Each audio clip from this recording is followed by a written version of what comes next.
Lift పనులను క్వాలిటీతో పాటు పనులు స్పీడప్ చేయాలని, పనుల నిర్మాణ విషయంలో అలసత్వం జాప్యం వహిస్తే సహించేది లేదని మంత్రి ఉత్తమ్ కుమార్ రెడ్డి కాంట్రాక్టర్లకు, అధికారులకు ఆదేశించారు. గతంలో వచ్చి పరిశీలించినప్పటికీ ఇప్పటికీ ఎలాంటి ప్రోగ్రెస్ లేదని, ఇలాగే పనులు చేస్తే కాంట్రాక్టర్కు, అధికారులకు చర్యలు తప్పవని హెచ్చరించారు. మే చివరి నాటికి పూర్తి చేసి రైతులకు సాగు, తాగునీరు అందించాలన్నారు.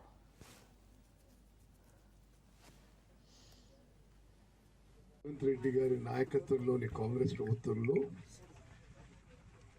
మేము అభివృద్ధి, సంక్షేమం రెండు విషయాల్లో మరి ప్రజలు సంతృప్తి చెందే విధంగా ముందుకు పోతున్న విషయం అందరూ కూడా యావత్ తెలంగాణ ప్రజలు గమనిస్తున్నారు. దానికి సంకేతం ఏంటిది?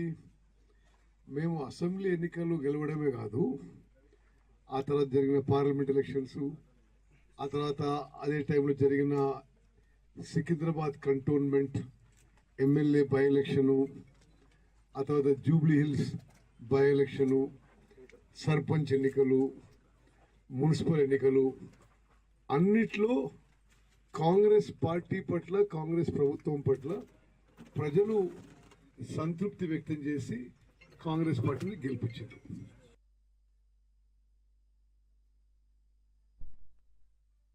రాజకీయాలకు అతీతంగా ఈ రెండు నియోజకవర్గాల అభివృద్ధి పట్ల నేను, ఎమ్మెల్యే పద్మావతి గారు ప్రత్యేక శ్రద్ధ వహిస్తున్న విషయం కూడా మీరు అందరూ గమనించారు.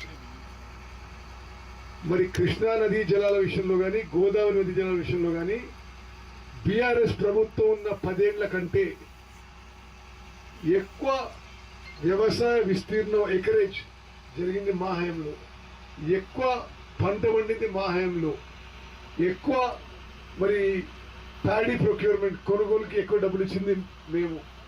ఒక్క ఈ ఖరీఫ్ పంటకే ఇప్పుడు అయిపోయిన మన ఖరీఫ్ పంట కొనుగోలు చేసినాం కదా, 72 లక్షల మెట్రిక్ టన్ను కొనుగోలు చేసినాం, 19,800 కోట్లు ఇచ్చినాం. ఒక్క వరి పంటకే, ఒక్క పంటకే, ఖరీఫ్ పంటకే రాష్ట్ర వ్యాప్తంగా 72 లక్షల మెట్రిక్ టన్ను కొనుగోలు చేసి ఎంఎస్పీ ప్లస్ బోనస్ కలిపి 19,800 కోట్లు ఇచ్చినాం.